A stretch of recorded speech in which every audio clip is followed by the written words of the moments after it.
പ്രിയമുള്ള പ്രേക്ഷകരെ നമസ്തേ. നാം ഇവിടെ ചർച്ച ചെയ്യുന്നു വാരഫലം. വാരഫലത്തിൽ നാം ചർച്ച ചെയ്യുന്നത് 2025 ഡിസംബർ മാസം 9-ാം തീയതി മുതൽ 15-ാം തീയതി വരെയുള്ള ഒരു വാരക്കാലത്തെ ശുഭാശുഭ ഫലങ്ങൾ. അതായത് 1201 വൃശ്ചിക മാസം 23-ാം തീയതി ചൊവ്വാഴ്ച മുതൽ 29-ാം തീയതി തിങ്കളാഴ്ച വരെയുള്ള ശുഭാശുഭ ഫലങ്ങൾ. വർഷം വൃശ്ചിക മാസം 29 ദിവസം മാത്രമേ കാണുന്നുള്ളൂ. മറിച്ച് തുലാം, ധനു ഒക്കെ തന്നെ 30 ദിനങ്ങളാണ്. വൃശ്ചിക മാസം 29 ദിനങ്ങളായി കാണപ്പെടുന്നു. സാധാരണ ചെറിയ രാശികൾ മകരം, കുംഭം, മീനം, ഈ രാശികളെല്ലാം തന്നെ 28, 29, 30 ദിനങ്ങൾ ആയി കാണാം. വൃശ്ചിക രാശി സാധാരണ വലിയ രാശിയാണ്.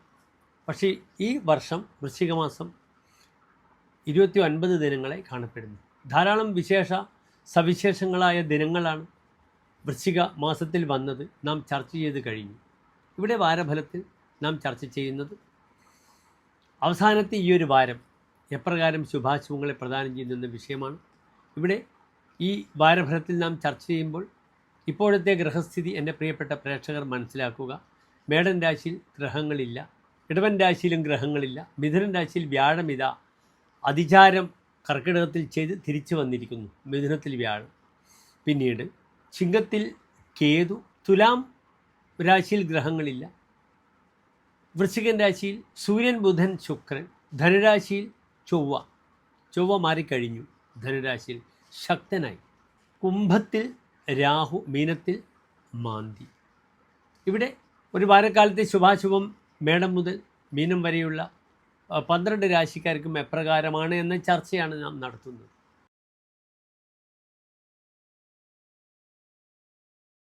മൂലം, പുരാടം, ഉത്രാടം നക്ഷത്രത്തിൻ്റെ ആദ്യത്തെ 15 നാഴിക വരുന്ന 2 നക്ഷത്ര സമൂഹം. ഇവിടെ ധനുരാശിക്കാർക്ക് രാശിയിൽ ചൊവ്വയുണ്ട്, 3-ാം ഭാവത്തിൽ രാഹു, 4-ൽ ശനി, 7-ാം ഭാവത്തിൽ വ്യാഴം, അഷ്ടമത്തിൽ ചന്ദ്രൻ, 9-ാം ഭാവത്തിൽ കേതു, 12-ാം ഭാവത്തിൽ സൂര്യൻ, ബുധൻ, ശുക്രൻ. ഇവിടെ ധനുരാശിക്കാർക്ക് ശ്രദ്ധിക്കേണ്ട ഒരു വിഷയം ആരോഗ്യ വിഷയം തന്നെയാണ്. വൈകല്യവാനായ ചൊവ്വ ലഗ്നത്തിൽ നിൽക്കുന്നു, 8-ൽ ചന്ദ്രനുമാണ്.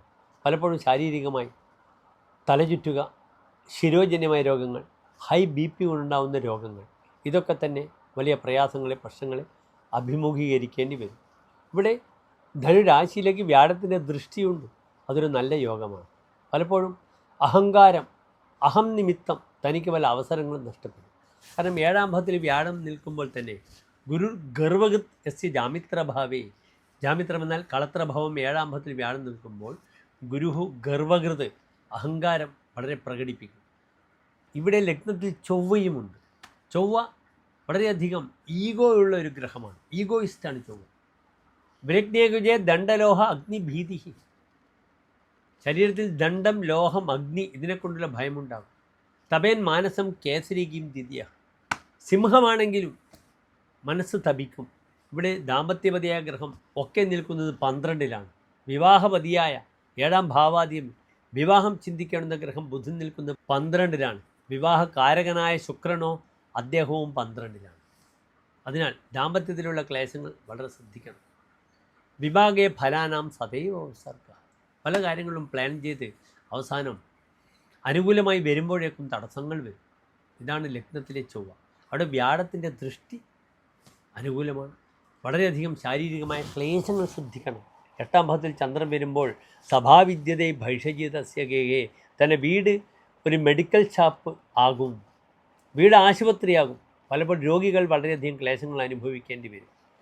അമൂല്യമായ വിഭവങ്ങൾ നഷ്ടപ്പെടരുത്, പൈതൃകമായ സ്വത്ത് നഷ്ടപ്പെടരുത്, അല്ലെങ്കിൽ പിതാവ് തനിക്ക് നൽകിയ പല വസ്തുവകകളും അല്ലെങ്കിൽ സാധനങ്ങളൊക്കെ തന്നെ തനിക്ക് ഉപയോഗിക്കാൻ പറ്റാത്ത വിധം താൻ പ്രയാസത്തിൽപ്പെടുക, ഭൂമി നഷ്ടപ്പെടുക, വീട്ടിൽ വെച്ച സ്വർണം ആരെങ്കിലും അടിച്ചു കൊണ്ടുപോവുക, വളരെ ശ്രദ്ധിക്കണം.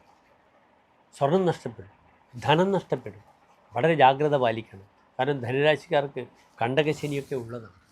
വളരെ ശ്രദ്ധിക്കുക ഈ ഒരു വാരം. ഇവിടെ പ്രത്യേകിച്ച് ശരീരത്തിൻ്റെ ആരോഗ്യ വിഷയത്തിൽ നിർബന്ധമായും ദേഹമുട്ടി ചെയ്യണം. ഭദ്രകാളി ക്ഷേത്രത്തിൽ നിർബന്ധമാണ്.